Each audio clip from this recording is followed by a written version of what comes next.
Estados Unidos deportó a 238 venezolanos a El Salvador para ser recluidos en la temible cárcel conocida como Secot.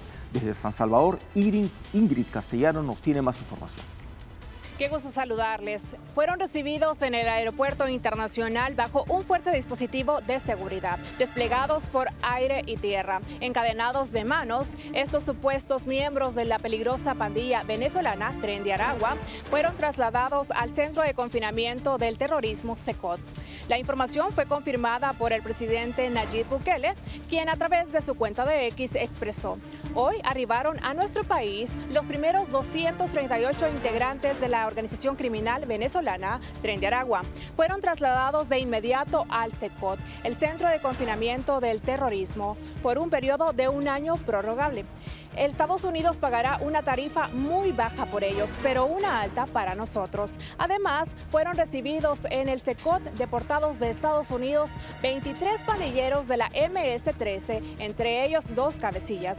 Esto nos ayudará a finalizar la recopilación de inteligencia y perseguir a los últimos remanentes de la MS-13, incluidos sus antiguos y nuevos miembros.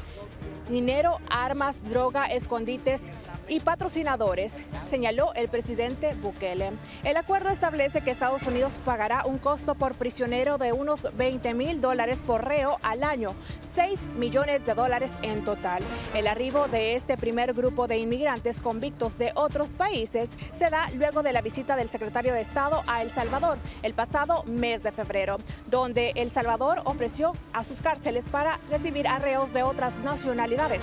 La llegada de los deportados venezolanos tiene lugar un día después de que el presidente de Estados Unidos, Donald Trump, invocara la ley de enemigos extranjeros para asegurar las deportaciones de migrantes, cuyo principal objetivo es el Tren de Aragua, la principal organización criminal que surgió en Venezuela en el 2005. El Secot tiene una capacidad instalada de 40,000 reclusos. Hasta la llegada de estos convictos venezolanos, resguardaba unos 14,000 pandilleros, según cifras del gobierno. Desde San Salvador, El Salvador, informo para Latina, Ingrid Castellanos.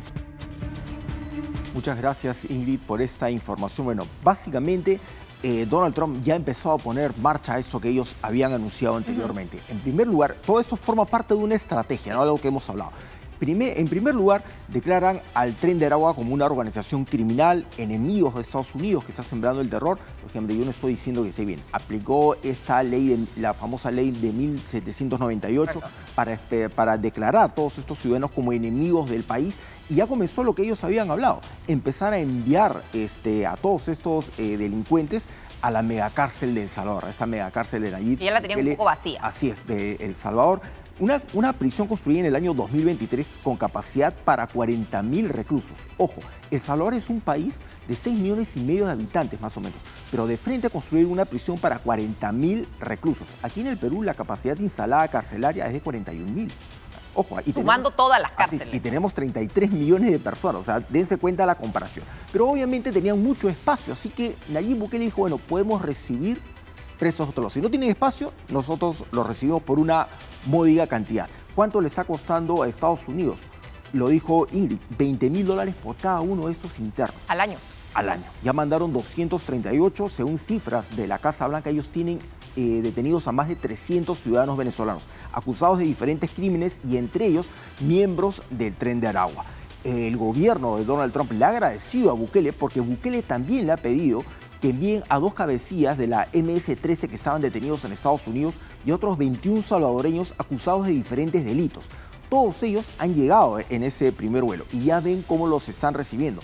Todos encadenados, les rapan el cabello, solamente tienen derecho a portar las prendas que ustedes están viendo. Un polo blanco, un short blanco que viene a ser como una especie de boxer, una especie de truza, medias blancas, pantuflas y nada más. Están apiñados en estas celdas, cada celda es para 80 personas, en literas de 4 niveles donde van durmiendo todos. Solamente salen, digamos, a un pequeño patio 30 minutos al día. No pueden leer nada, no hay celulares, no hay televisor, no hay radio. Lo único que pueden leer es la Biblia, nada más. La comida para todos ellos, mañana, tarde y noche, domingo, tu cumpleaños, día de Navidad, lo que fuera, es arroz y tortillas. No hay más. Ese es el régimen al que ellos enfrentan. Esa prisión está resguardada por 600 militares y policías. O sea, hay mucha seguridad, no pueden salir, no hay patio, como les cuento, no hay televisor, no hay películas, no hay biblioteca, nada de nada. O sea, lo único que vas ahí es a estar encerrado nada más. Se entiende que son presos de alta peligrosidad, que para eso se ha construido esa cárcel. Así es. Es interesante el ejercicio porque de alguna manera Nayib Bukele parece que quiere ser el alcaide del mundo, ¿no? Como que la gran prisión mundial para llevar a esos delincuentes de alta peligrosidad. Como que Chile también ha planteado estar de acuerdo con eso, ¿no? Mandar presos allá. Por eso, y no sonaría en el Perú raro. Estaba revisando las cifras mientras hablabas de cuánto nos cuesta a nosotros un preso al año en nuestro país. 10.000 soles, exactamente, son 10.000 soles. Entonces uno tendría que hacer cálculos, no suma, resta, multiplica, divide, porque no es solamente los 10.000 soles, $20.000 versus 10.000 soles, suena caro, pero no tenemos cárceles, no tenemos donde albergar a miles de presos en nuestro país, aquellos de alta peligrosidad además, que hacen lo que quieren dentro de las cárceles, que tienen celular, gollerías, que en verdad es como su residencia del crimen. Entonces, dirigen redes de extorsión, de secuestro, de robo, desde las prisiones y nadie los controla, ¿no? Yo no digo que debería ser así, finalmente yo soy periodista, no soy una autoridad, no soy un ministro, no soy un analista de ese tema, pero constando el costo y el beneficio. ¿Cuánto cuesta construir versus mantener? Cabecillas de esas organizaciones criminales podrían ser enviados ahí. Seguir sacando los libros. Chile lo está evaluando, ¿no? Bueno, acá la semana pasada el Congreso determinó que el Tren de Aragua, hablando de lo mismo, Tren de Aragua versus Tren de Aragua, era una organización terrorista. Para mí se quedaron cortos, porque también podrías incluir a los pulpos, los injertos, los del jorobado, el monstruo y todos aquellos que siguen apareciendo. Pero por lo pronto el Tren de Aragua ya está en organización terrorista. Podrías hacer un planteamiento, porque en algún momento nuestro país ha tenido acercamientos con el gobierno de Nayib Bukele. Así es. Ojo que también esa perspectiva de Bukele de construir una megacárcel con capacidad para 40.000 reclusos, con las medidas de seguridad que ustedes están viendo, porque tampoco es una construcción súper moderna, etcétera, no va a faltar otro país que quiera hacer lo mismo. Ah, claro. Construir una megacárcel y brindar ese servicio, como lo dijo el mismo Bukele. Cuando se construyó esta prisión y él planteó recibir reclusos de otros países, reclusos de alta peligrosidad, dijo que podía ser una manera de generar ingresos para mantener esta prisión. Lógicamente, para que sea autosustentable, por decirlo de alguna manera. Entonces, no es de extrañar que otro país pueda plantear lo mismo, porque tampoco es que hayan gastado una millonada enorme de dinero en construir este recinto. Y el Perú tiene espacios, lugares por condiciones geográficas donde de por sí no tienes una señal de internet, no hay señales de teléfono. Es una situación muy compleja para las personas que viven ahí y bien podría construirse una cárcel de este tipo.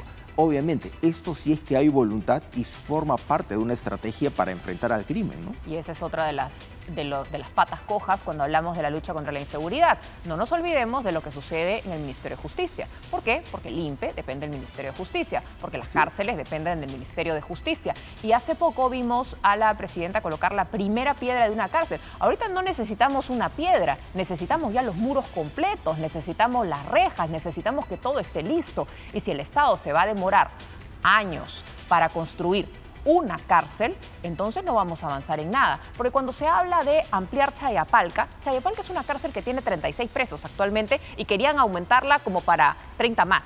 O sea, estamos hablando de que van a tener a 4 gatos en esa cárcel, que no es relevante. Necesitamos hablar de cárceles, como tú bien dices, de miles de personas, porque según las cárceles se hacen en relación a la población. Según tanto cantidad de habitantes, inevitablemente van a haber tanto porcentaje de manzanas podridas que inevitablemente vas a tener que encarcelar. Así es, en ese momento en el Perú hay un poco más de 41.000 personas detenidas, 41.000 internos. ¿Y cuántos más están capacidad para 41.000, pero en realidad hay más de 95.000. O sea, claro, un poco más del doble. O sea, tenemos ya, o sea, se está bordeando la cifra de las 100.000 personas. ¿Y cuántos detenidas. Sueldos que deberían estar presos? ¿Cuántos deberían estar presos? Obviamente. Y necesitas mayor cantidad de recintos para poder albergar a toda esta población penal, porque estás un poco más del doble de lo que tienes. Lógicamente no hay capacidad, no hay tiempo. Con mucha voluntad se pone la primera piedra. ¿Eso cuánto va a demorar? ¿3 años? 4 años, y como van las cosas que siempre se demoran los proyectos, no se ejecutan, hay denuncias y tal, por ahí que no se terminan tampoco. Ese es el problema.